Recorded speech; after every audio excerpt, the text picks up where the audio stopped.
خیلی ممنون. با سلام شب خیلی شما بینندگان عزیز و ارجمند، خیلی خوشحالم که با در خدمت شما عزیزان از مبارک 90% ما در خدمت هستیم تا در مورد وقایعی که در هفته گذشته در فوتبال ما به طور علنی اتفاق افتاده، سری اتفاقاتی که ناشایست بود در سهم مدیریتی یکی از باشگاه پرطرفدار کشورمون افتاد.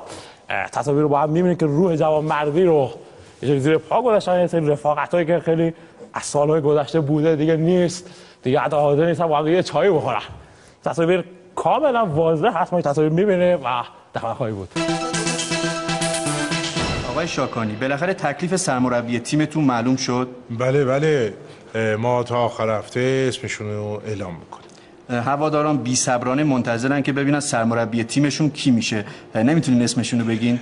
نه، اجازه بدید که تا قراردادشون بسته بشه و اسمشون رو اعلام بکنیم. فقط این رو خدمت هواداران عرض کنم که ایشون از دوستان بسیار صمیمی بنده هستن. چقدر صمیمی هستن؟ خیلی به جوری که ما با هم بزرگ شدیم. من پدرشون رو عمو صدا میکنم، ایشون بچه هاشون بنده رو عمو صدا میکنن، جوری که ما هر جمعه به هر حال خانوادگی جمع میشیم میریم کنار سد کرج و بساط پرم میکنیم. پس خیلی به شما نزدیکن؟ بله خیلی، جوری که بگم بدون ایشون من حتی نمیتونم نفس بکشم.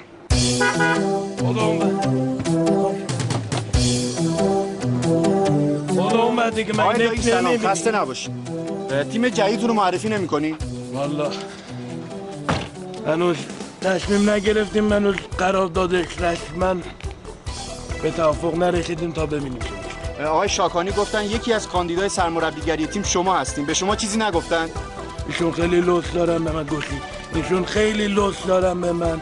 منم از دلایلی که نزدیک به این تیم شدم به خاطر رفاقتی که دیدم، امیدوارم یکی از دلایلی که میخوام سفید امضا بکنم ایشون باشه. ممنونم آقای دایی. خواهش میکنم، خسته نباش.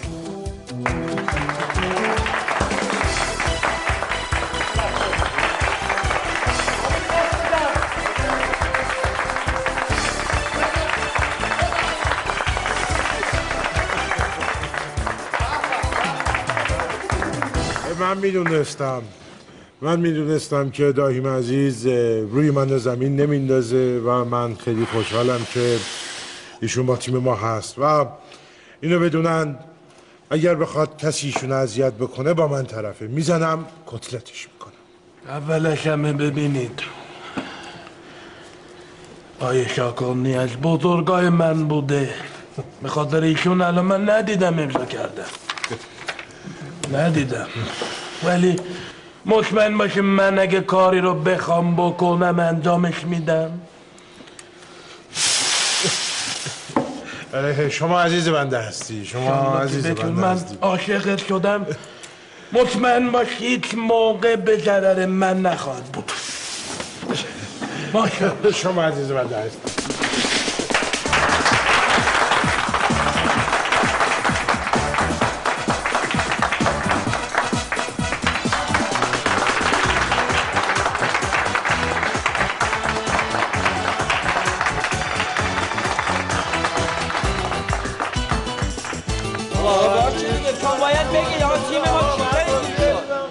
الان باید بفهمم آقا جون، عیز من با هم سوال داریم میکنیم. ببین من اصلا جواب نمیدم، یکی ببخشید سوال بکنید من جوابتون رو بدم. بفرمایید آقا بفرمایید. ما خداییش دیدید 90 دقیقه داشتم میزدن زیرش، چند تا موقعیت گل ما داشتیم، فقط مونده بود من برم توی زمین ببخشید برم خودم لخشم گل بزنم. به نظر من اینجور بازی کردم به درد نمیخوره. کجا دنیای شکلیه به من بگید؟ چند تا موقعیت 100% گل و بچه های ما نزدن. یعنی شما فکر میکنین برد حریفتون شانسی بوده؟ آقای شاکانی، آقای داهی گفتن که شما عددی نیستین. ایشون نظر لطفشونه، عدد آخر فصل میشمارن. آقای شاکانی، آقای داهی گفتن شما عددی نیستین.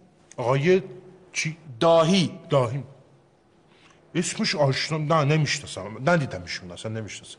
مگه میشه نشناسین؟ سرمربی تیمتونن. سرمربی؟ ما اصلا این فصل سرمربی نداشت تیممون، خودم ارنج کردم.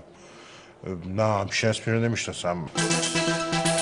خب بله دوستان اشاره میکنم که اصلا وقت نداریم. ما خیلی دوست داشتیم که بیشتر راجع به این موضوع صحبت کنیم چون واقعا موضوع پیچیده‌ای بود. حالا ما حتما نتونستیم دوستان رو پیدا بکنیم تا الان، ولی قول رو گرفتیم که در هفته بعدمون که در رابطه با همین مسئله حتما این دو دوست قدیمی و دشمن اصلی و کلا خیلی مشکل دارن رو دعوت می‌کنیم به این برنامه که حتما در هفته بعدمون رو ببینید. ما با این دوستان خدمت اصلا یاد نمیایم یا با اینا میایم. در همین فکر می‌کنم اگه تصاویرش هم باشه از فردا شب ما خدمتتون میرسیم با برنامه هفته دیگه‌مون. تصاویر رو با هم می‌بینیم. من خدمت شما عزیزان با خدمت تا برای بعد خودتون نگه دارید، ولی اصلا قول میدم که فردا شب رو ببینید یه تو هفته دیگه رو که فردا شب میایم و ببینید. فردا شب باشه اینکمو تمیز عینک تو تمیز کن به من. دادات برمیاد پایین کجا امضا کردی؟ مرمه شدیم الان زنگ می‌زنم یه مینی بوس آدم بریم. فکر کجای دنیا